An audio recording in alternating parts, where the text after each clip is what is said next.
সবাই একসাথে আমরা বসবাস করতেছি। এই একসাথে বসবাস করতে গিয়া ইসলাম কি বলে? মুসলমান নিজের ধর্ম পালনে স্বাধীন, হিন্দু নিজের ধর্ম পালনে স্বাধীন, বৌদ্ধ নিজের ধর্ম পালনে স্বাধীন। প্রত্যেকে ধর্ম পালন করতে গিয়ে কোনো ধর্মকে বাধা দিতে পারবে না। এটার নাম হইল স্বাধীনতা।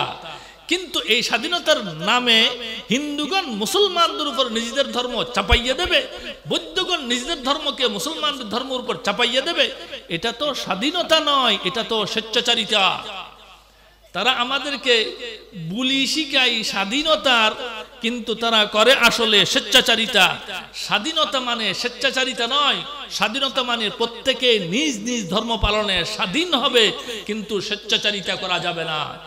এটা ইসলামের নামে আন্তর্জাতিক বৈশ্বিক একটা সংস্কৃতি আমাদের উপর চাপাইয়া দেওয়া হয়েছে। ওয়াইজা বুশরা আহাদুহুম বিল উনসা যাল্লা ওয়াজহুহু মুসওয়াদ্দাতান ওয়া হুয়া কাযীম। কারো ঘরে যদি নারী শিশু জন্ম হয় তো যাল্লা ওয়াজহুহু মুসওয়াদ্দা, চেহারা তার মলিন হয়ে যায়, চেহারা তার মলিন হয়ে গিয়েছে, সে বিরক্ত হয়ে গিয়েছে, কিং কর্তব্য বিমূঢ় হয়ে গিয়েছে।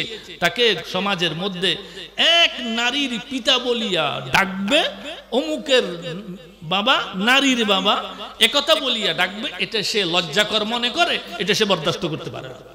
সে তার নারীকে জীবন্ত জবে করে দেবে, জীবন্ত হত্যা করবে, তাকে নারীর পিতা সমাজে ডাকুক, এটা সে বরদাস্ত করবে না।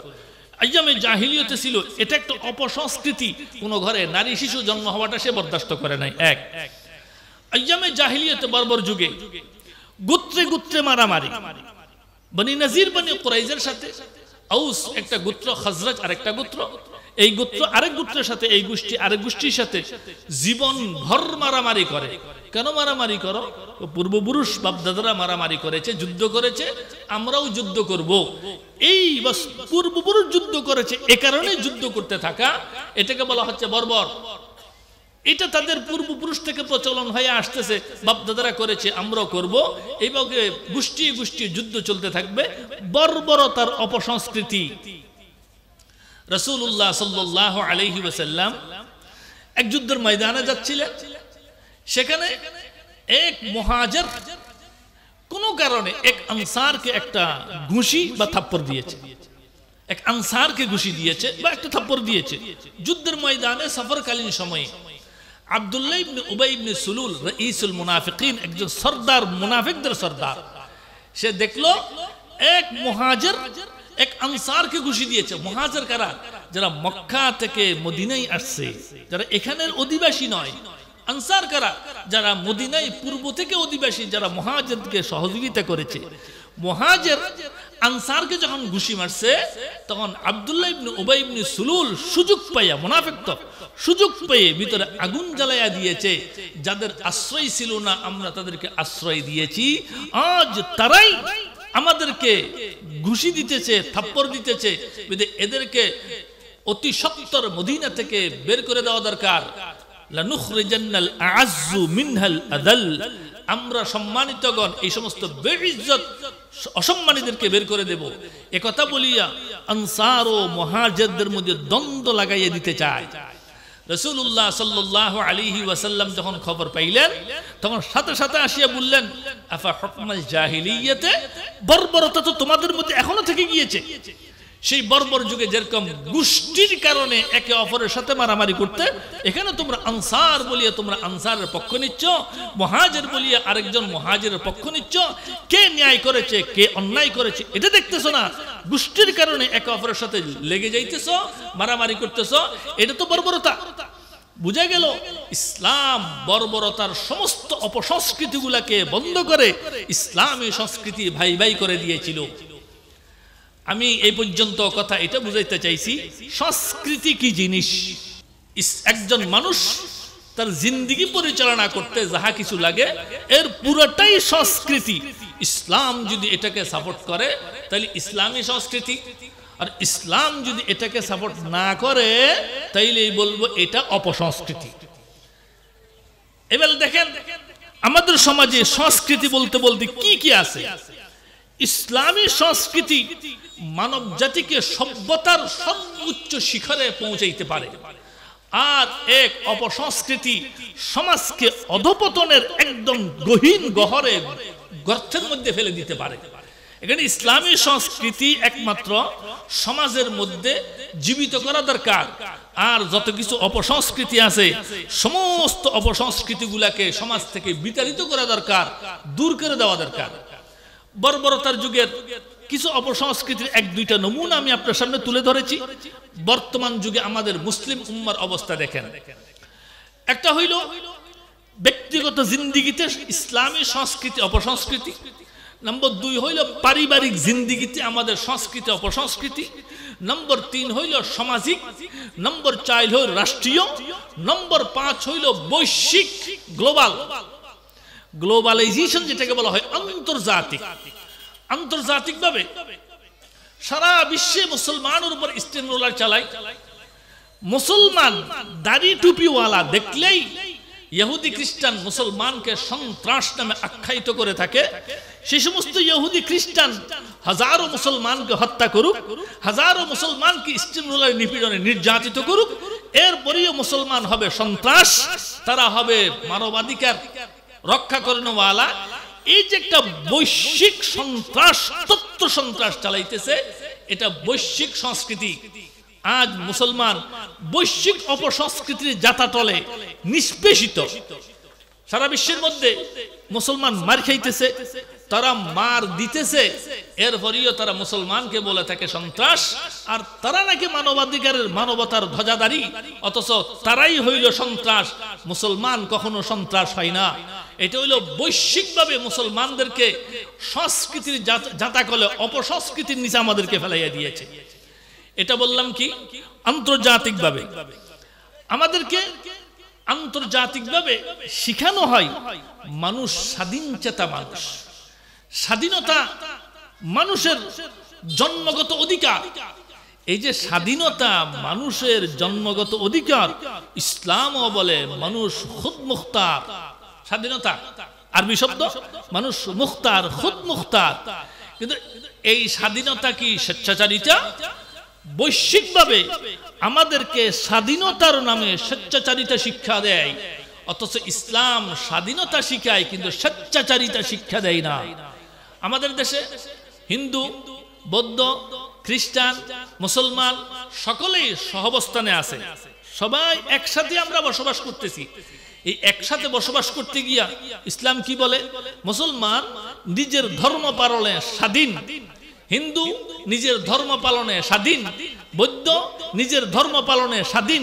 প্রত্যেকে ধর্ম পালন করতে গিয়ে কোনো ধর্মকে বাধা দিতে পারবে না। এটার নাম হইল স্বাধীনতা। কিন্তু এই স্বাধীনতার নামে হিন্দুগণ মুসলমানদের উপর নিজেদের ধর্ম চাপাইয়া দেবে, বৌদ্ধগণ নিজেদের ধর্মকে মুসলমানদের ধর্মের উপর চাপাইয়া দেবে। এটা তো স্বাধীনতা নয়, এটা তো স্বেচ্ছাচারিতা। তারা আমাদেরকে বুলি শিখায় স্বাধীনতার, কিন্তু তারা করে আসলে স্বেচ্ছাচারিতা। স্বাধীনতা মানে স্বেচ্ছাচারিতা নয়, স্বাধীনতা মানে প্রত্যেকে নিজ নিজ ধর্ম পালনে স্বাধীন হবে, কিন্তু স্বেচ্ছাচারিতা করা যাবে না। এটা ইসলামের নামে আন্তর্জাতিক বৈশ্বিক একটা সংস্কৃতি আমাদের উপর চাপাইয়া দেওয়া হয়েছে। আমাদের দেশে সংস্কৃতির নামে ব্যক্তিগত সংস্কৃতি আছে। এর মধ্যে দেখেন ইসলামে কি কথা বলার কোন পদ্ধতি শিক্ষা দেয় নাই? অবশ্যই শিক্ষা দিয়েছে, কিন্তু তারা আমাদেরকে কথা বলার সংস্কৃতি সম্পূর্ণ পাল্টিয়ে দিয়েছে। স্কুল, কলেজ, ভার্সিটি, ইউনিভার্সিটি, এমনকি মাদ্রাসা পড়ুয়া ছাত্ররাও কথা বলতে গিয়া তাদের সংস্কৃতি গ্রহণ করে, আমাদের সংস্কৃতি, ইসলামের সংস্কৃতি গ্রহণ করে না। আমরা যখন মোবাইল করি তখন আমাদের মোবাইলে সর্বপ্রথম শব্দ কি উচ্চারিত হয়? হ্যালো। ইসলাম কি হ্যালো শব্দ শিখায়? ইসলাম কি শিখায়? মোবাইল করেন, ধরেন এবং বলেন আসসালামু আলাইকুম ওয়া রাহমাতুল্লাহি ওয়া বারাকাতুহু। এটা হলো ইসলামী সংস্কৃতি। অথচ স্কুল বলেন, কলেজ বলেন, ভার্সিটি বলেন, মাদ্রাসা বলেন, পীর বলেন, মুর্শিদ বলেন, মুবাল্লিগ বলেন, আলেম বলেন, মুহাদ্দিস বলেন, ইঞ্জিনিয়ার বলেন, সবাইকে দেখবেন মোবাইল ব্যবহারে সে আসসালামু আলাইকুম বলে না, হ্যালো শব্দ বলে। অথচ হ্যালো শব্দটা হিব্রু ভাষাতে কোন খ্রিস্টান হ্যালো বলে না। আমাদেরকে শিখাইছে হ্যালো বলেন, আমরা হ্যালো বলতে থাকি। কিন্তু আপনি আমেরিকা চলে যান, ইউরোপ কান্ট্রিতে চলে যান, তারা মোবাইল করে হেলো বলবে না, তারা হয়তো নিজের নাম বলে, নয়তো ইয়েস বলে, নয়তো ওকে বলে, হেলো শব্দ তারা বলে না। এরা আমাদেরকে শিখাইছে তোমরা বলো। দেখেন এরা আমাদেরকে তাদের সংস্কৃতিগুলা গিলানোর চেষ্টা করতেছে, কিন্তু তারা সেগুলা গ্রহণ করে নাই। কারণ কি জানেন? হিব্রু ভাষায় হিব্রু ইহুদিদের একান্ত জাতিগত ভাষা। হিব্রু ভাষায় হেলো শব্দের অর্থ হইল জাহান্নামী। আপনি হেল মানে জাহান্নাম, হেল জাহান্নাম, হেলো তো জাহান্নামী। আপনি যখন মোবাইল ধরিয়ে কাউকে হেলো বলতেছেন, বাংলায় কি হইল? জাহান্নামী বলেছেন না জায়েজ। যদি এই অর্থে হেলো শব্দ ব্যবহার করা হয় তো সম্পূর্ণ হারাম। আরবরা কখনো মোবাইল করিয়ে হেলো বলে না, কিন্তু আমরা তো মোবাইল করিয়ে হেলো বলি। এটা আমাদের কথোপকথনের সংস্কৃতি, এটা ইসলামী সংস্কৃতি নয়, এটা আমাদের সমাজের অপসংস্কৃতি। তেমনি ভাবে আমাদের কথোপকথনে দেখবেন তাদের অনেকগুলো অপসংস্কৃতি ঢুকে গিয়েছে। কোন কাজে খুশি হয়ে আমরা কি বলি? থ্যাঙ্কস গড, এই শব্দগুলো আমরা ব্যবহার করি। আবার কি বলি? ওয়েলকাম, এই শব্দগুলো আমরা ব্যবহার করি। অথচ ইসলাম কি বলে? বলো আলহামদুলিল্লাহ। ইসলাম বলে কোন কাজে খুশি হয়ে বলেন জাযাকুমুল্লাহ। বুখারী শরীফের মধ্যে হাদিস আছে, কোন ব্যক্তি যদি কোনো কাজ আপনার উপকার করে দেয়, আপনি উপকারের বিনিময়ে যদি জাযাকাল্লাহ বলেন, তার উপকারের পরিপূর্ণ বদলা হয়ে গেছে। জাযাকাল্লাহ বলেন, তার উপকারের পরিপূর্ণ বদলা হয়ে গিয়েছে। কিন্তু আমরা জাযাকাল্লাহ বলি না, আমরা থ্যাঙ্কস বলতেছি। এই যে এটা আমাদের শিক্ষার মধ্যে কথোপকথনে এই জিনিসগুলো আমাদেরকে শিখাইছে। হ্যালো বলা, থ্যাঙ্কস বলা, নাইস বলা, এক্সিলেন্ট বলা, এই জিনিসগুলো বলি। আমরা বলি না সুবহানাল্লাহ, আমরা বলি না আলহামদুলিল্লাহ, আমরা বলি না মাশাআল্লাহ। আমাদের ইসলামিক কনফারেন্সগুলোতে, সম্মেলনগুলোতে বেশি থেকে বেশি জজবাতি কেউ যদি বয়ান করে তো নারায়ে তাকবীর দেয়, আল্লাহু আকবার বলে। এটা ইসলামী সংস্কৃতি। কিন্তু আপনি রাজনৈতিক কোনো মাহফিলে চলে যান, সেখানে কোনো রাজনৈতিক ব্যক্তিত্ব যদি জজবাতি কোনো কথা বলে তো কি দেয়? হাততালি দেয়। এটা তাদের সংস্কৃতি না। ইসলাম হাততালি দেওয়া শিখাই না। সাহাবায়ে কেরাম রিদওয়ানুল্লাহি আলাইহিম আজমাইন জিহাদের ময়দানে আল্লাহু আকবার ধ্বনি দিয়েছেন, ওয়া রাব্বাকা ফাকাব্বির, আল্লাহু আকবার ধ্বনি দিয়েছেন। হ্যাঁ, তার হাততালি দেয় নাই। কিন্তু অথচ রাজনৈতিক মঞ্চগুলোতে চলে যান, দেখবেন তারা হাততালি দেয়। এটা তাদের অপসংস্কৃতি। ইসলাম এই সংস্কৃতি শিখাই না। আমাদের এরকম মঞ্চের মধ্যে বড় কোনো আলেম চলে আসলে, বড় কোনো ব্যক্তিত্ব চলে আসলে দাঁড়িয়ে সম্মান করা, এটা আমাদের কাছে নাই। ক্লাসের মধ্যে আসাতিজা ইকরাম ঢুকতেছে, ছাত্ররা ক্লাসে বসে আছে, দাঁড়িয়ে ছাত্ররা ওস্তাদকে সম্মান করা, এটা আমাদের সংস্কৃতিতে নাই। কিন্তু তাদের কোনো সংস্কৃতিতে চলে যান, যে কোনো কেউ আসলে দেখবেন দাঁড়িয়ে সম্মান করে। রাসূলুল্লাহ সাল্লাল্লাহু আলাইহি ওয়াসাল্লাম মসজিদে নববীতে প্রবেশ করেছেন, সাহাবায়ে কেরাম বসা ছিল, সাহাবায়ে কেরাম রাসূলকে দেখিয়ে দাঁড়াইয়েছেন। হুজুর আসলাম যখন দেখলেন সাহাবায়ে কেরাম হুজুরকে দাঁড়িয়ে সম্মান করেছে, সাথে সাথে বলেছেন লা তাকুমু কামা ইয়াকুমুল আযিম ইউআযযিমু বাযুহুম বাযা। এরকম আমাকে অশিক্ষিতগণ, বেদুইনগণ, বৌদ্ধগণ যেভাবে একে অপরকে দাঁড়িয়ে সম্মান করে, তোমরা আমাকে এরকম দাঁড়িয়ে সম্মান করবে না। হাদিস আবু দাউদের হাদিস এটা। তো রাসূলুল্লাহ সাল্লাল্লাহু আলাইহি ওয়াসাল্লাম দাঁড়িয়ে সম্মান করতে নিষেধ করে দিয়েছেন। বলতেছিলাম আমাদের কথোপকথনের কিছু অপসংস্কৃতি। আমরা এখন থেকে বদ্ধপরিকর হব, মোবাইলে হেলো বলবো না, ধরি মাত্র কি বলবো? আসসালামু আলাইকুম ওয়া রাহমাতুল্লাহি। কত সুন্দর ইসলাম শিখাইছে, সালাম দেন, আপনার উপর শান্তি বর্ষিত হোক, রহমত বর্ষিত হোক আল্লাহ তাআলার। এটা না বলিয়ে হেলো বলতে যাব কেন, যার অর্থ জাহান্নামী? খানাতে আমাদের অপসংস্কৃতি, কথাগুলো গেল। খাদ্য অভ্যাস দেখেন, চায়ের দোকানে বসলে দেখবেন ডাইন হাতে খাবে না, বাম হাতে খাবে। সে কি হয়েছে? শিক্ষিত হয়েছে। বড় বড় ফাস্টফুড গুলাতে চলে যান, মানে যে সমস্ত হোটেলগুলো যত উন্নত হয়েছে সেখানে বসার চেয়ার নাই, দাঁড়াইয়া দাঁড়াইয়া খাবে, এটা নাকি উন্নত হয়েছে, শিক্ষিত হয়েছে।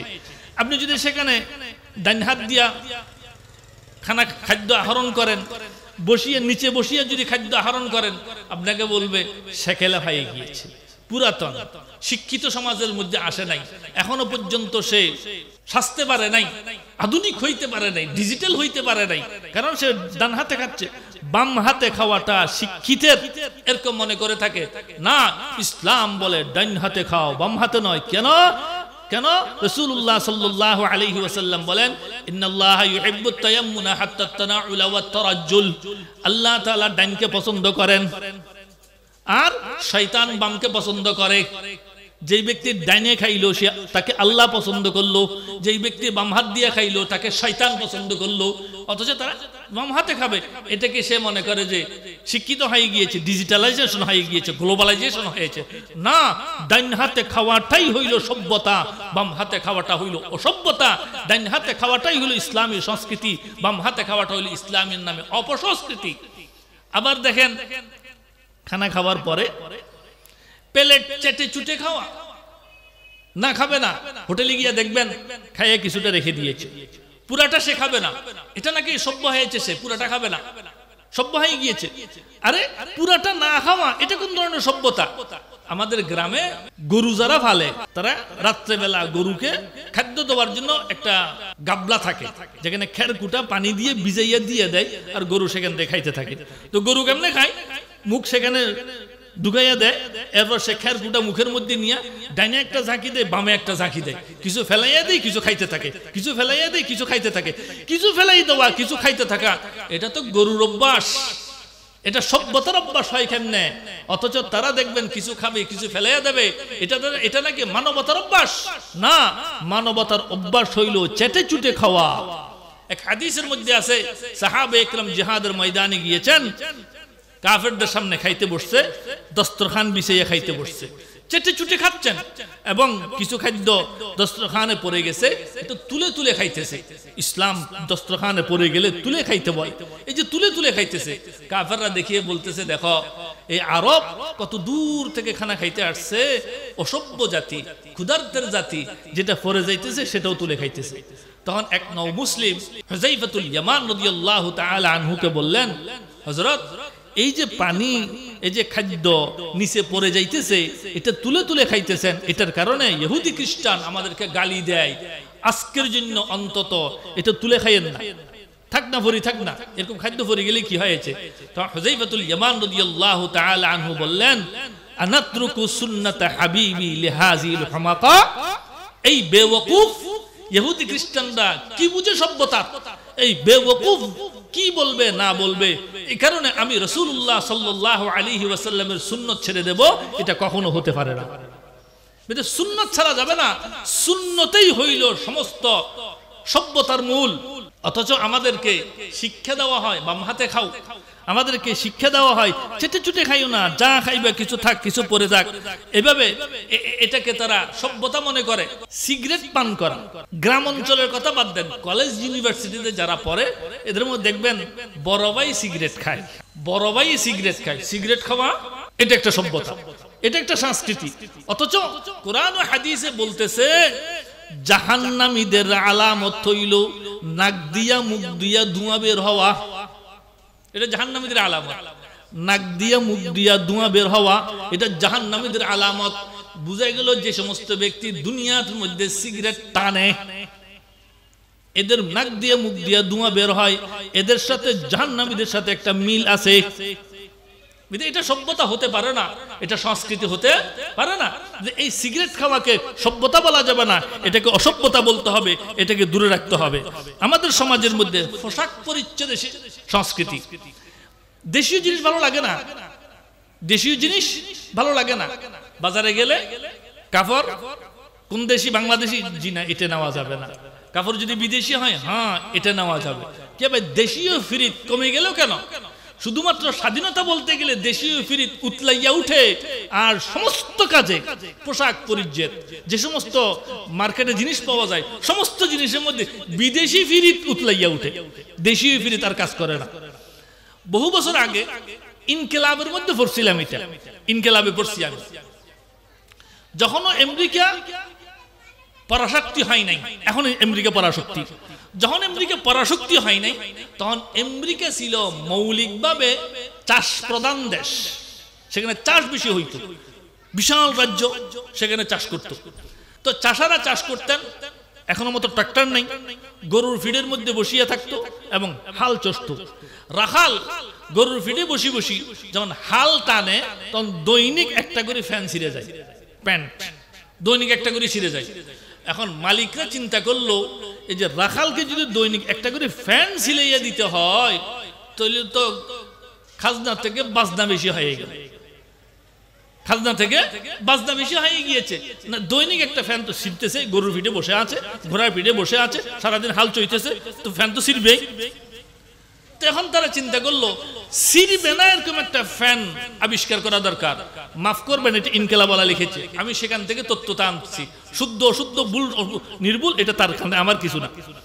তখন আমেরিকানরা চিন্তা করলো একটা প্যান্ট আবিষ্কার করা দরকার যেটা মাসকে মাস যাবে, ছিঁড়বে না সহজে। তখন তারা আবিষ্কার করেছে একটা মোটা সোটা জিন্সের প্যান্ট। তাহলে জিন্সের প্যান্টের ইতিহাস কি? আমেরিকান রাখালদের পোশাক, আমেরিকান রাখালদের পোশাক, জিন্সের পোশাক, মুসলমানের পোশাক নয়। 68 গায়ের সাথে লেগে থাকে। এটা মহিলারা আগে দেখতাম সিপসাপ করে লাগাই রাখতো শরীরের সাথে, এটা নাকি আধুনিকতা। আবার এখন দেখতেছে ফ্যান কতগুলা সিলাই, একটার ভিতর 3 জন ঢুকা যাবে ডোলা ডালা, এটা নাকি আধুনিকতা। আর ভাই ইসলাম লিবাসুত তাকওয়া ফিহি খাইর, আল্লাহ বলতেছেন লিবাসুত তাকওয়া ফিহি খাইর, এমন পোশাক পরিধান করো যে পোশাক পরিধান করলে আল্লাহর বান্দা মনে হয়, আল্লাহর বান্দি মনে হয়। আমিরে মুআবিয়া রাদিয়াল্লাহু তাআলা আনহুর জামানায় এক খতিব জুমার মিম্বরে দাঁড়াইছে খুতবা দেওয়ার জন্য, পোশাক পরিধান করেছে জুব্বাই পরিধান করেছে খতিবে, কিন্তু তার শরীরের ভিতরে গেঞ্জি নাই, জুব্বারটা কাপড় একদম পাতল, বাহির থেকে ভিতরে দেখা যাইতেছে। আমির মুআবিয়া রাদিয়াল্লাহু তাআলা আনহু খতিবকে বললেন, নামা, এরকম পোশাক পরিধান করিয়া খুতবা দেওয়া যাবে না, কারণ এই পোশাক লিবাসুত তাকওয়া, এই পোশাক পরিধান করলে আল্লাহর বান্দা মনে হয় না, এটা তাকওয়ার পোশাক নয়। এমন পোশাক পরিধান করা দরকার যে পোশাকের মধ্যে শালীনতা আছে, শালীনতা আছে। আমি বলতেছি না ফ্যান পরিধান করা যাবে না, বলতেছি এমন পোশাক পরিধান করেন যে পোশাকের মধ্যে শালীনতা আছে। পুরুষ প্যান্ট পরিধান করবে, কিন্তু সেটা যেন এরকম মোটা সোটা না হয়, আবার শরীরের সাথে লাগিয়ে না থাকে, আবার সেটা যেন এত চিপচাপ না হয় যে পুরুষের অঙ্গভঙ্গি দেখা যায়। সেরকম নারীও পোশাক পরিধান করবে, কিন্তু সেটা যেন এরকম আটসাট না হয় যে তার অঙ্গভঙ্গি বোঝা যায়। সেমনি ভাবে মহিলাগণ ঘর থেকে বের হইতে ইসলামী সংস্কৃতি হইল বোরকা গায়ে দিয়ে বের হবে এবং চেহারা ঢাকবে, চেহারা ঢাকবে। আমাদের সমাজের কেউ কেউ বলে থাকে মহিলার চেহারা নাকি পর্দা নয়। ঘর থেকে বের হইতে অনেকেই দেখবেন যে সোশ্যাল মিডিয়ার মধ্যে ছবি একটা দেয়, আবার লেখে আমি হিজাব পরিধান করেছি, আমাকে কেমন লাগে দেখো, অথচ তার চেহারা দেখা যাইতেছে। আর চেহারা দেখা গেলে হিজাব পরিধান করলো কোথায়? চেহারা খুললে তো হিজাবই হয় না। রাসূলুল্লাহ সাল্লাল্লাহু আলাইহি ওয়াসাল্লামের হাদিসের মধ্যে আছে, হুজুর পাক সাল্লাল্লাহু আলাইহি ওয়াসাল্লাম যুদ্ধের ময়দানে যাইতেছেন, হুজুরের উটের পিঠে পিছনে হুজুরের স্ত্রী মাইমুনা রাদিয়াল্লাহু তাআলা আনহা বসা, আবু দাউদ শরীফের হাদিস। হুজুর এবং তার স্ত্রী মাইমুনা রাদিয়াল্লাহু তাআলা আনহা মরুভূমির মধ্যখান দিয়ে হাঁটতেছে, সাহাবাদের থেকে দূরে সরে গিয়েছেন, অনেক দূরে চলে গিয়েছেন। দূরে যাওয়ার কারণে কেউ কাউকে দেখতেছে না, অর্থাৎ সাহাবাগণ মাইমুনাকে দেখতেছে না, না দেখা যাওয়ার কারণে চেহারা তিনি খুলে দিয়েছেন। যখন সাহাবা ইকরাম দ্রুত গতিতে কাছে চলে আসছে, মাইমুনা রাদিয়াল্লাহু তাআলা আনহাকে দেখবে বলে মনে হয়েছে, তখন মাইমুনা বলেন, আজদালাত ইহদানা জিলবাবাহা আলা ওয়াজহিহা, আমরা আমাদের পর্দাকে চেহারার উপর ঢেকে দিলাম। তাহলে বুঝা গেল মহিলাদের চেহারা পর্দা। কেন মহিলাগণ ঘর থেকে বের হইতে বোরকা পরিধান করে বের হবে এবং চেহারা ঢাকিয়ে বের হবে। ওয়াইজা সালতুমুহা মাতাআন ফাসআলুহুন্না মিন ওয়ারাইল হিজাব। কোরআন শরীফের মধ্যে আল্লাহ তাআলা বলেন, যখন কোনো ব্যক্তি মহিলাদের কাছ থেকে কোনো কথা বলবে, তখন সেই ব্যক্তি পর্দার অন্তরালে কথা বলবে, সামনাসামনি কথা বলবে না। আমাদের সমাজে বড় সংস্কৃতির অপসংস্কৃতি হইল মোবাইল। যার কাছে মোবাইল নাই সে স্মার্ট হইতে পারে নাই, যার কাছে মোবাইল নাই সে স্মার্ট হইতে পারে নাই। অথচ আপনি একটু ইতিহাস ঘাটিয়ে দেখবেন, অ্যাপল, আইফোন এ জাতীয় দামি দামি মোবাইল যারা আবিষ্কার করেছে তারা তাদের ছেলেদেরকে মোবাইল দেয় নাই। সে চিন্তা করেছে এই মোবাইল যে ধ্বংসাত্মক জিনিস, আমি আমার ছেলে যেন এই মোবাইলের ধ্বংসে পড়িয়া ধ্বংস হইয়া না যায়। এটা এত বড় ধ্বংসাত্মক জিনিস। আগের যুগে ছাত্রদেরকে, মাদ্রাসার ছাত্রদেরকে, স্কুলের ছাত্রদেরকে আগের যুগে বসি বসিয়া ঘরের কোনায় বই পড়তে দেখা যাইত। বই পড়তে দেখা যায় না, কম্বলের তলে মোবাইল নিয়ে মুনাজাত করতে দেখা যায়। বুঝেন নাই? এরকম করে ধরে রাখলে কি মনে হয় কম্বলের তলে বসি বসি মুনাজাত করতেছে, বেচারা বসি বসি মুনাজাত করতে দেখা যায়। আবার কখনো কখনো মুনাজাতে কাঁদেও।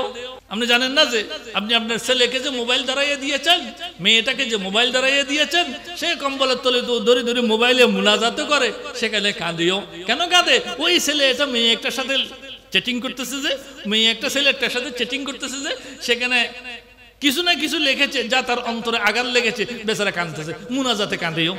মোবাইলের মধ্যে কি কি জিনিস লিখতেছে আপনি যদি চেক করে দেখতেন, এক যুবক তার অন্ধকারের মধ্যে বসে বসে মোবাইলে কি লেখে অপর এক যুবতীর কারণে, আরেক যুবতী মোবাইলের মধ্যে বসে বসে চ্যাটিং এক যুবকের কাছে কি কি লিখতেছে, আপনি যদি দেখতেন অবাক হয়ে যাইতেন। যেই কথা মুখে বলা যায় না সেই জিনিস মোবাইলে লিখে দেওয়া যায়। যেই কথা মুখে একে অপরকে বলতে পারবে না, শরমের কারণে, লজ্জার কারণে, এমন কথা মোবাইলের চ্যাটিং এসে লিখে দিতে পারে। যুব সমাজের আরেকটা অপসংস্কৃতি হইল গান, পরিষ্কার অপসংস্কৃতি। আল গানা ইউমবিতুন নিফাক, যে গান গায়, যে গান শুনে মুনাফিক। হাদিস আত-তাগান্নি হারামুন, রাসূলুল্লাহ সাল্লাল্লাহু আলাইহি ওয়াসাল্লাম বলেন গান গাওয়াটা হারাম। ওয়াত-তালাযযু বিহি কুফরুন, গানের অনুষ্ঠানে নাচানাচি করা কুফরি। ওয়াল জুলুসু আলাইহা ফিসকুন ওয়া ফুজুর, এবং গানের মজলিসের মধ্যে বসে পাপিষ্ঠরা।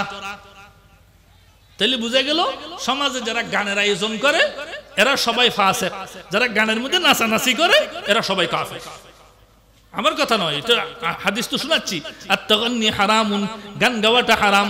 ওয়াত-তালাযযু বিহি কুফরুন, গান গায়া নাচানাচি করা, মজা অনুভব করা, চিত্ত বিনোদন করা কুফরুন, কুফরি। ওয়াল জুলুসু আলাইহা ফিসকুন ওয়া ফুজুর, এবং গানের মজলিসের মধ্যে বসা হইল ফাসিকদের কাজ, ফুজুরদের কাজ। আমাদের সমাজের অপসংস্কৃতির বিশাল এক অপসংস্কৃতি হইল বিয়েতে। বিশাল এক অপসংস্কৃতি হইল বিয়েতে। এর মধ্যে সব থেকে বড় অপসংস্কৃতি বিয়ের মধ্যে সেটা হইল উপযুক্ত বয়সে বিয়ে না দেওয়া। মেয়েদের বয়স 14, 15, 16-তে বিয়ে দেন, ছেলেদের বয়স 20, 21, 22-এ বিয়ে করাইয়া দেন, শেষ। অথচ আমাদের সমাজের অপসংস্কৃতি কি? ছেলে সেটেল হয় নাই, মেয়েকে খাওয়াবে কোথায় থেকে? আপনি মেয়েকে খাওয়ানোর জিম্মাদারি লইছেন কেন? নিজের খাওয়ার জিম্মাদারিও তো আল্লাহর, তো মেয়ের খাওয়ার জিম্মাদারিও তো আল্লাহর। আমি কেন জিম্মাদারি নিয়েছি? আপনার যখন একজন, আল্লাহ আপনাকে রিজিক দিয়েছে একজনের, যখন মেয়ে একটা নিয়ে আসছেন তো ঘরে রিজিক আসবে 2 জনের, নাতি ফুতি হয়েছে ঘরে রিজিক আসবে 3 জনের, নাতি আরো 2 জন হয়েছে ঘরে রিজিক আসবে 5 জনের। আপনার ঘরে আছে একজন, তো আল্লাহ রিজিক কি 5 জনের দিব? জিন্দিগি তো না। বিয়ের মধ্যে এটা একটা বড় অপসংস্কৃতি, ছেলে মেয়েদেরকে উপযুক্ত বয়সে বিয়ে করাইয়া দেয়। বিয়ের মধ্যে অপসংস্কৃতি হইল ভিডিও করা। কিরে ভাই, এটা এত বড় কি অনুষ্ঠান হয়ে গেল যে ভিডিও করে রাখতে হবে? নাকি ভবিষ্যতে বিয়ে হয়েছে কি হয় না সন্দেহ আছে, এ কারণে ভিডিও দেখাইতে হবে? ভাই বিয়ে হয়েছে, যে দেখেন ভিডিওতে লেখা আছে, ভিডিও করা আছে, এই যে আমার বিয়ে হয়েছে, এটা কি প্রমাণ? কিছুই না। তাহলে ফাও কিছু সময় নষ্ট করা, ফাও কিছু টাকা পয়সা নষ্ট করা। মেয়েটাকে সুন্দর করে সাজাইছে জামাইকে দেখানোর জন্য, তো ভিডিও মনকে দেখাচ্ছেন কি জন্য? ভিডিও করিয়ে সবাইকে দেখাইতেছে কি জন্য? বিয়ের মধ্যে অপসংস্কৃতির মধ্যে ভিডিও করা, মেহেদি অনুষ্ঠান করা, গান বাদ্য করা, মদ খাওয়া শহরে আছে, গ্রামে আছে কিনা জানি না। এ সবগুলো অপসংস্কৃতি। ইসলামে বিয়ে জিনিসটা সহজ, সহজ করে দেন। ইসলামে জানা জিনিসটা কঠিন, কঠিন করে দেন। ইসলামী বিয়ে জিনিসটা একদম সহজ। রাসূলুল্লাহ সাল্লাল্লাহু আলাইহি ওয়াসাল্লামের জামানায় হুজুর মসজিদে বসা, এক সাহাবিয়া মহিলা ডাইরেক্ট মসজিদে ঢুকছে, ঢুকে বলল, হুজুর আপনি আমাকে বিয়ে করেন। ডাইরেক্ট প্রস্তাব। তো রাসূলুল্লাহ সাল্লাল্লাহু আলাইহি ওয়াসাল্লাম বিয়ে করবেন, এই কারণে মাথা নত করে বসে আছে। মেয়েটাও দাঁড়াইয়া আছে, হুজুরও মাথা নত করে বসে আছে, কোনো উত্তর দেয় না। কিছুক্ষণ পর এক সাহাবা দাঁড়াইছে, যার পরনে লুঙ্গি আছে, গেঞ্জি নেই, শুধুমাত্র নাভি থেকে হাঁটু পর্যন্ত একটা লুঙ্গি দ্বারা 17 টাকা, বাকিটা সে উদম। তাহলে কিরকম গরিব, কি পরিমাণ হত দরিদ্র যে একটা গেঞ্জি খরিদ করার পয়সা তার নাই। সে আসিয়ে দাঁড়াইলো, হুজুর এই মেয়েটা দীর্ঘক্ষণ ধরে বিয়ের প্রস্তাব দিয়েছে, আপনি হা না করতেছেন না, আমার বউ নাই, আমাকে বিয়ে করাইয়া দেন, আমি বিয়ে করব। রাসূলুল্লাহ সাল্লাল্লাহু আলাইহি ওয়াসাল্লাম বললেন, তুমি যে বিয়ে করবা নগদ মোহর দিবে কি? আমার তো কিছু নাই, দেখতেছেন তো গঞ্জিও নাই গায়ের মধ্যে, নগদ মোহর কি দিব আমি থেকে? কেন এরকম হবে না, ঘরে যাও, ওয়ালাউ কানা খাতামান মিন হাদিদিন, লোহার একটা আংটি যদি পাও সেটা হইলো দাও। তো বেচারা ঘরে গেছে, ঘর থেকে আসছে, আসিয়ে বললো, হুজুর ঘরে তো আংটিও নেই, এই একটা চাদরই আছে যা আমি গায়ে দিছি। হুজুর বলল তোমাকে মেয়ে কেমনে বিয়ে দিলাম, কোরআন শরীফ মুখস্থ আছে? হুজুর পুরা মুখস্থ নাই, বাকি 2-3টা সূরা মুখস্থ আছে।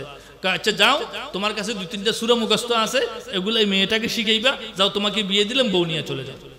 হয়ে গিয়েছে বিয়ে, বিয়ে হয়ে গিয়েছে। জুলাইবিব একজন সাহাবা, কাসির বেটে, আসওয়াদুন কালো, লা মাল লাহু ওয়ালা জাহ, মাল নাই, সম্পদ নাই, কোনো কিছু নাই, নাম জুলাইবিব, বেটে কালো, গরিব, সম্পদ নাই। হুজুর মসজিদে নববীর মধ্যে বসে বসে বয়ান করতেছেন, জুলাইবিব মসজিদের দরজা দিয়ে হাঁটিয়ে যাচ্ছে। হুজুর জুলাইবিবকে ডাকতেছে, ইয়া জুলাইবিব তাআল, জুলাইবিব এদিকে আসো। জি ইয়া রাসূলুল্লাহ, আলা তাতাযাওয়াজ, জুলাইবিব বিয়ে করবে না? হুজুর আমাকে কে মেয়ে দেবে, আমার তো সম্পদ নাই, টাকা নাই, পয়সা নাই, কোনো কিছু নাই। হুজুর বলল হ্যাঁ। হুজুর আর কোনো উত্তর দেয় না, জুলাইবিব চলে গেছে। কয়দিন পর জুলাইবিব আবার ওদিক দিয়ে যাচ্ছেন, আবার ডাক দিয়েছেন, ইয়া জুলাইবিব আলা তাতাযাওয়াজ, জুলাইবিব বিয়ে করবে না? তো আগের মতো জবাব দিয়েছেন, হুজুর কে আমাকে মেয়ে দেবে?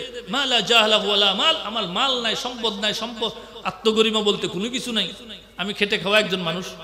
হুজুর আচ্ছা ঠিক আছে, কিছু বলে নাই। তৃতীয় দিন হুজুর আবার ডাক দিয়েছে, ইয়া জুলাইবিব আলা তাতাযাওয়াজ, জুলাইবিব বিয়ে করবে না? তো আগের মতো উত্তর দিয়েছে। হুজুর এবার বলে যাও, আনসারী একজন মহিলা আছে, অবিবাহিত, অল্প বয়স্ক, সুন্দরী, লম্বা, যাও তুমি বিয়ের প্রস্তাব দাও। হুজুরে বলেছে তার তো আর কোনো কথা নাই, দিছে দৌড়। ফজরের পরে দরজা বাড়ি দিছে, মেয়ের বাবা বের হয়েছে। কি জন্য আসছো তুমি? রাসূলুল্লাহ সাল্লাল্লাহু আলাইহি ওয়াসাল্লাম পাঠাইছেন আপনার মেয়েকে আমি বিয়ে করব, এই প্রস্তাব নিয়ে। একথা বলতেই মেয়ের মা বের হয়ে আসছে, দেখেছে জুলাইবিব বেটে কালো, একদম ছিন্ন ভিন্ন, জীর্ণ শীর্ণ, শরীরের মধ্যে কাপড় চোপড় কিছু নাই, এত সুন্দর নাই। মা একদম চিৎকার করে বলতেছে, হবে না, হবে না, আমার এত সুন্দর মেয়েটাকে এরকম কালো বেটে দেব না আমি, সম্পদ নাই, কোনো কিছু নাই, যাও। বাবাও দেবে না, মাও দেবে না। চলে আসতেছে ভিতর থেকে, মেয়ে কথাটা শুনছে, শুনিয়া মেয়ে কয়, মা কি হয়েছে? এরকম রাসূলুল্লাহ সাল্লাল্লাহু আলাইহি ওয়াসাল্লাম জুলাইবিবকে পাঠাইছে তোমাকে বিয়ে করার জন্য, কালো বেটে ফেরত দিয়ে দিয়েছি। মেয়ে বলতেছে, মা তুমি নারাজ, বাবা তুমিও নারাজ, আমি রাজি আছি, বিয়ের ব্যবস্থা করে। তুমি নারাজ কিন্তু আমি রাজি আছি, বিয়ের ব্যবস্থা করে। মেয়ে যখন রাজি হয়ে গিয়েছে, মা বাবার কিছু করে নাই, ওকে ঠিক আছে চলো বিয়ে করাই। মাসালা কোথায়? মা বুঝে না, বাবা বুঝে না, মেয়ে বুঝছে। সেটা কি? যে রাসূলুল্লাহ সাল্লাল্লাহু আলাইহি ওয়াসাল্লাম প্রস্তাব পাঠাইছে। এটা জুলাইবিব, এটাকে বাটি নাকি লম্বা, এটা কালো নাকি সুন্দর, এটা ধনী নাকি গরিব, এটা দেখার বিষয় না। দেখার বিষয় হলো রাসূলের প্রস্তাব পাঠাইছেন, রাসূলের প্রস্তাব ফেরত দেওয়া জায়েজ নেই। বিয়ের ব্যবস্থা করো, বিয়ের ব্যবস্থা করেছে, বস তখনই, এখন প্রস্তাব, এখনই ইজাব, এখনই কবুল, মুহূর্ত সব ঠিক, এখনই বিয়ে হয়ে গিয়েছে। এশারের পরে বাসর রাত, বাসর রাতের মধ্যে ঢুকাই দিছে স্বামী স্ত্রী, আপনার সুখ শান্তির মধ্যে বাসর করতেছে। শেষ রাত্রিতে এক সাহাবা ঘরের দরজার সামনে দিয়ে ঘোড়া নিয়ে দৌড়াইতে যেতে, ইয়া খাইলুল্লাহি ইরকাব, খাইবর যুদ্ধের এলান হয়েছে, কারা কারা জিহাদের ময়দানে যাইতে চাও দৌড়াও। জিহাদের ময়দানে কে যাইবে? দৌড়াও। জুলাইবিব তার স্ত্রীর বাহুবন্ধনে আবদ্ধ, এই অবস্থায় আওয়াজ এসেছে, ইয়া খাইলুল্লাহি ইরকাব, জিহাদের ময়দানে যাও।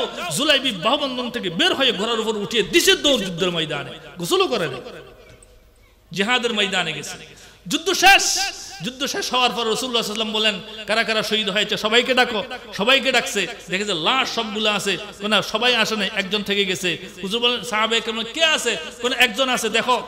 দেখে যে ময়দানের মধ্যে, জিহাদের ময়দানে টুকরো টুকরো হয়ে এক সাহাবা পড়ে আছে, যার আঙ্গুল দেখিয়ে বুঝে গেছে এটা জুলাইবিব। একদিনের বাসর রাত্রে পরে যুদ্ধের ময়দানে শহীদ হয়ে গিয়েছেন এই স্ত্রী, এক শহীদের স্ত্রী। তো বলতেছিলাম কথা, এটা ইসলামে বিয়ে জিনিসটা সহজ। কিসের নাম? ইজাবের নাম, কবুলের নাম, মোহরের নাম, সাক্ষীর নাম, বিয়ে খালাস। ইজাব হবে, একজনের প্রস্তাব দেবে, একজনে কবুল করবে, মাঝখানে মোহর হবে, 2-4 জন সাক্ষী হবে, এটার নাম বিয়া। খালাস, বিয়ে হয়ে গিয়েছে। এরপরে বৈরাত হওয়া, যৌতুক খাওয়া, তারপরে গান বাদ্য করা, তারপরে কি কাজে মেহেদি অনুষ্ঠান। মজার মাসালা আপনাদের হাটাজারি অঞ্চলে মেহেদি অনুষ্ঠানটা বহু মজার মাসালা। মেহেদি অনুষ্ঠান রাত্রেবেলা শুরু করবেন, সারিয়া মাদ্রাসায় যাই আর আমাকে বলে আসবেন, হুজুর আমার মেয়ের মেহেদি অনুষ্ঠান, 10 জন হুজুর পাঠাই দিয়েন, খানা খাওয়ার জন্য। আমরা আল্লাহ দিলে 10 জন হুজুর সিএনজি ভরিয়ে রে এসার পরে আসে খানা খাই যাইতে, খানা খাইয়ে সিএনজিতে উঠতে দেরি শেফালি ঘোষের কেরাত শুরু হয়ে গেছে। এটা কি হইল যে হুজুর দিয়ে রে শেফালি ঘোষের গান শুরু হয়েছে। এটা মজার মশলা। আমরা এই মাইকে বলিও দাওয়াত দিলে খাই। যদি এরকম হইতো যে কোন মাদ্রাসাওয়ালা মেহেদি অনুষ্ঠানে যাবে না, সমাজের কোনো মুরব্বী মেহেদি অনুষ্ঠানে যাবে না, সমাজের কোনো দিনদার মেহেদি অনুষ্ঠানে যাবে না, আমি বয়ান করতেছি যাব না, এটা যদি হইতো তাহলে দেখতেন আপনাদের সমাজে মেহেদি অনুষ্ঠান বন্ধ হয়ে যেত। কিন্তু এখন তো মাইকে বলিও আবার দাওয়াত দিলে গোস্ত খাওয়ার লোভে দৌড়াইয়া চলে আসছে।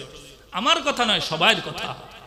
আমি আমার দিকে তুলনা দিলাম আর কি, এটা আমার কথা নয়, সবার কথা এরকম।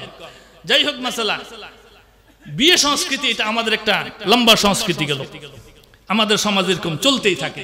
সমাজের সংস্কৃতি অপসংস্কৃতির মধ্যে আচ্ছা আরো অনেকগুলো অপসংস্কৃতি আছে। এর মধ্যে আছে কিছু দিবস পালনের অপসংস্কৃতি। 31st নাইট, ইংরেজি শেষ বর্ষের শেষ দিন। হযরত ওমর ফারুক রাদিয়াল্লাহু তাআলা আনহুর জামানাতে সাহাবায়ে ইকরাম হযরত ওমরকে জিজ্ঞেস করলেন, আমরা আরবি নববর্ষ পালন করি। তখন হযরত ওমর রাদিয়াল্লাহু তাআলা আনহু বললেন, কুল্লু ইয়াউমিনা নাওরুজ, আমাদের প্রত্যেক দিনই নববর্ষ। আজকে একটা দিন চলে গিয়েছে, তো জিন্দেগি থেকে একদিন চলে গেছে। সূর্য উদিত হয়েছে, আমার জন্য নতুন একটা দিন আসছে, এটা আমার জন্য নববর্ষ। এটা চলে গিয়েছে, তো আরেকটা দিন আসছে, এটাই নববর্ষ। এতে আলাদা করিয়া নববর্ষ পালনের কোনো কিছু নাই, আমার জন্য প্রত্যেক দিনেই নববর্ষ। ইসলাম আমাকে শিক্ষা দেয় প্রত্যেক দিন নববর্ষ, কিন্তু ইহুদি খ্রিস্টান আমাকে শিক্ষা দেয় না 31st নাইট আদায় করো। মৌলিকভাবে রোমানগণ, ইউরোপিয়ানগণ 31st নাইট যিশু খ্রিস্টেরও আরো অনেক আগে থেকে আবিষ্কার করেছে। এটা ইহুদি খ্রিস্টানদের আবিষ্কৃত একটা দিবস, এটা মুসলমানদের দিবস নয়। হযরত ওমর জামানায় সাহাবায়ে কেরাম বলেছিলেন যে আমরাও আদায় করব আরবি হিসেবে, না আরবি হিসেবে করা যাবে না, ইংরেজি হিসেবেও করা যাবে না, কোনো দিবসই আমাদের মধ্যে নেই। ইসলামে কোনো নববর্ষ নাই, কুল্লু ইয়াউমিনা নওরুজ। কিন্তু আমরা 31st নাইট আদায় করি।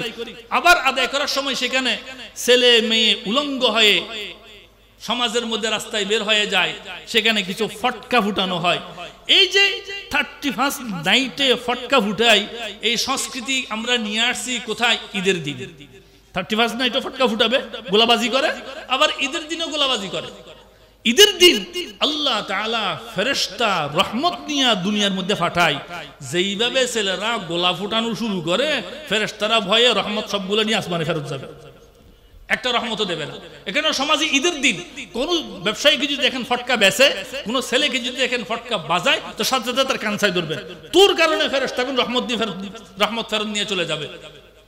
বিদে ফটকা ফাটানো দেওয়া যাবে না। আচ্ছা যাই হোক, তো বলতেছিলাম দিবস 31st নাইট মৌলিকভাবে আদায় করা হইতো জাহাজিরা, যারা নাবিক জাহাজে ফার্নিয়ারে চাকরি করে, বছরকে বছর মাসকে মাস সাগরের মধ্যে চলতে থাকে, নিরানন্দ একটা জীবন, যেখানে আনন্দের কোনো বালাই নাই, সাগরের মাঝখানে তো কোনো কিছু নাই। তখন তারা চিন্তা করলো আমাদের জীবনের মধ্যে তো একটা আনন্দের কিছু থাকা চাই।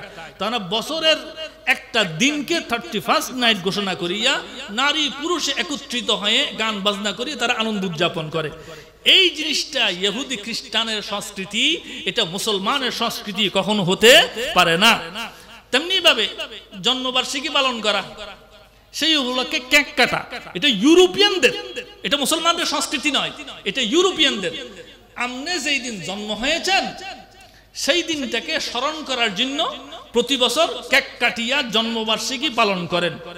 যারা মাইকের আবার শুনতেছেন, যারা এখানে বসছেন, আমার এই কথাটাকে ঘুরাইয়া এইভাবে মুখস্থ করেন, এটা জন্মবার্ষিকী না আপনার মায়ের ডেলিভারি দিবস? খুব ভালো করে মাথায় ঢুকান, এটা জন্মবার্ষিকী নাকি তার মায়ের ডেলিভারি দিবস? এবার পালন করেন, যা মন চায় কেক কাটেন, কেকের মধ্যে লিখে রাখেন মায়ের ডেলিভারি দিবস। ও মুসলমান যুবকরা, কেমনে জন্মবার্ষিকী পালন করা আসে? তোমার মা সেই দিন মরণের কবরের কাছাকাছি চলে গিয়েছে, সেখান থেকে মৃত্যুর পথযাত্রা থেকে উঠে চলে আসছে, আর তুমি সেটাকে জন্মবার্ষিকী পালন করতেছো। এক তো ইহুদি খ্রিস্টানের কৃষ্টি কালচার, ইহুদি খ্রিস্টানের সংস্কৃতি এটা। নম্বর 2টা আমার মায়ের ডেলিভারি দিবস, মায়ের ডেলিভারি দিবসকে তুমি আনন্দের দিবস বানাও কেমনে? কিন্তু বিদায় কোন মুসলমান কেক কাটিয়া নিজের মায়ের ডেলিভারি দিবস উদযাপন করতে পারে না, কোন মুসলমান তো দূরের কথা, কোন মানুষ যদি চিন্তা করে মানুষ হিসাবে সে তার মায়ের ডেলিভারি দিবসকে আনন্দের দিবস পালন করতে পারে না। জন্মবার্ষিকী ইসলামে নাই, মৃত্যুবার্ষিকী ইসলামে নাই। ইসলামে জন্মবার্ষিকীও নাই, ইসলামে মৃত্যুবার্ষিকীও নাই। রাসূলুল্লাহ সাল্লাল্লাহু আলাইহি ওয়াসাল্লাম প্রতি সোমবারে রোজা রাখতেন, মুসলিম শরীফের হাদিস। প্রতি সোমবারে রোজা রাখতেন। সাহাবায়ে কেরাম হুজুরকে জিজ্ঞেস করলেন, হুজুর আপনি প্রতি সোমবারে রোজা রাখেন কেন? তো দুই কারণে, লিআন্নী উলিদতু ফীহি, এই কারণে যে আমি সোমবারে জন্মগ্রহণ করেছি। নম্বর দুই, সোমবারে আল্লাহ তাআলা আমলগুলা আসমানে উঠাইয়া নিয়ে যায়, তা আমার আমল যেন রোজা অবস্থায় উঠে, এই কারণে আমি সোমবারে রোজা রাখি। একান্ত কেউ যদি মৃত্যুবার্ষিকী জন্মবার্ষিকী পালন করতে চায় হাদিসের অনুসারে, তাহলে সে সেই দিন রোজা রাখতে পারে, নাকি কেক কাটতে পারে। হাদিস বলতেছে রোজা রাখো, রোজা হইল না খাওয়ার নাম, কেক কাটা হইল খাওয়ার নাম। তো একজন মুসলমান হইয়া ইসলামের বিরুদ্ধে গিয়ে এই অপসংস্কৃতি কখনোই সমাজে প্রচলন হইতে পারে না। আমাদের সমাজে প্রচলিত আছে জন্মবার্ষিকী, মৃত্যুবার্ষিকী পালিত হয় marriage day, rag day, Valentine's day, অনেকগুলো আছে না। মানে যতগুলা দিবস পালিত হয় প্রায় প্রত্যেকদিন কোনো না কোনো দিবস আছে। এখন নতুন কোনো দিবস আবিষ্কারের সুযোগ নাই। যদি দিবস আবিষ্কার করতে হয় তো দিনগুলো এখন রাতে নিয়ে যেতে হবে, দিনে আর নাই, সব দিন ব্লক হয়ে গিয়েছে। ম্যারেজ ডে, যেদিন তারা বিয়ে করেছিল সেই দিন, এটাকে উদযাপন করার জিনিস, এটাও একবার উদযাপন করার জিনিস নাকি। ভ্যালেন্টাইন্স ডে মানে ভালোবাসা দিবস। ইসলামে ভালোবাসা পিতা তার ছেলের জন্য, ছেলে তার মায়ের জন্য, দৈনিক প্রতি মুহূর্তে প্রতি সেকেন্ডে। এটা নির্দিষ্টভাবে 14 ফেব্রুয়ারি করতে হবে এমন কোনো কথা নাই, বরং মুহাব্বত আল্লাহর জন্য, রসুলের জন্য, জনসাধারণের জন্য, সমাজের জন্য, মাতা পিতার জন্য, ছেলে সন্তানের জন্য এই মুহাব্বত, এই ভালোবাসা প্রতি মুহূর্তে প্রতি সেকেন্ডে হতে হবে। এটা নির্দিষ্ট দিবসের সাথে সম্পৃক্ত নয়, বরঞ্চ ভ্যালেন্টাইন্স ডে পালন করা এটাও রোমানদের শিখানো জিনিস। রোম সরকার অনেক আগে নিয়ম করেছিল কোন যুবক বিয়ে করতে পারবে না, প্রত্যেক যুবককে যুদ্ধে যেতে হবে। বিয়ে করতে পারবে না, প্রত্যেক যুবককে যুদ্ধে যেতে হবে। এখন যুদ্ধের মধ্যে যেতে হবে, বিয়ে করতে পারবে না, এর বিরুদ্ধে আন্দোলন গড়ে তুলেছে ভ্যালেন্টাইন্স নামক একজন পুরুষ। সরকার তাকে ধরেছে এবং জেলখানে আবদ্ধ করেছে। 14 ফেব্রুয়ারি তাকে ফাঁসির কাস্টে ঝুলাই আছে। এই জিনিসটাকে স্মরণ করতে গিয়ে রোমানগণ 14 ফেব্রুয়ারি ভালোবাসা দিবস পালন করে। ইতিহাস বলতেছে ভালোবাসা দিবস রোমানদের খ্রিস্টীয় কালচার, এটা আমাদের নয়। পহেলা বৈশাখ, ফান্তাবাত, ইলিশ, এটা হিন্দুদের প্রচলন। হিন্দুদের থেকে আমাদের সমাজে কয়েকটা জিনিস আসছে, এর মধ্যে একটা হইলো এটা পহেলা বৈশাখ। এটা হিন্দুরা করবে, আমরা করতে যাবো কেন? হিন্দুদের থেকে আমাদের সমাজে আসছে বিয়েতে যৌতুক দেওয়া, এটা হিন্দুদের থেকে আসছে। কারণ কি? হিন্দু ধর্ম অনুসারে কোন নারী পিতৃ সম্পত্তির মধ্যে ভাগ পাবে না, পিতার ত্যায্য সম্পত্তির মধ্যে নারীর কোনো ভাগ নাই হিন্দু ধর্ম অনুসারে। এই কারণে হিন্দু ধর্মের মধ্যে বিয়ের সময় নারীকে যৌতুকের নামে একটা সম্পদ দিয়ে দেয়, যেহেতু সে পিতার সম্পত্তিতে ভাগ পাবে না। যেহেতু ইসলামী আইন অনুসারে পিতার সম্পত্তিতে নারীরও একটা ভাগ আছে, এখানে বিয়ের মধ্যে নারী যৌতুকের নামে কোনো সম্পদ পাবে না। এগুলা থেকে বাঁচার উপায় কি? বাঁচার উপায় তো অনেকগুলা। সমাজে যে সমস্ত অপসংস্কৃতিগুলো আছে এগুলো উত্তরণের উপায় হইল কয়েকটা। এক নম্বর হইল মোবাইলের যে অপসংস্কৃতি আছে সেখান থেকে বাঁচার জন্য মানুষ যখন ঘুম থেকে উঠে মাইন্ড ফ্রেশ থাকে, ব্রেন একদম ফ্রেশ থাকে, তখন যাহা চিন্তা করে সারাদিন সেটা চলতে থাকে। এই কারণে ঘুম থেকে উঠিয়া নিয়ত করেন 3 ঘন্টা মোবাইল ধরবো না। ঘুম থেকে উঠিয়া 3 ঘন্টা মোবাইল ধরবো না। ঘুমানোর সময় 3 ঘন্টা থেকে মোবাইল ধরবো না, ফেসবুক চালাবো না। তাইলে নিজেকে নিয়ন্ত্রণ করলাম। একজন মানুষের সাথে শয়তান থাকে, ফেরেশতা থাকে।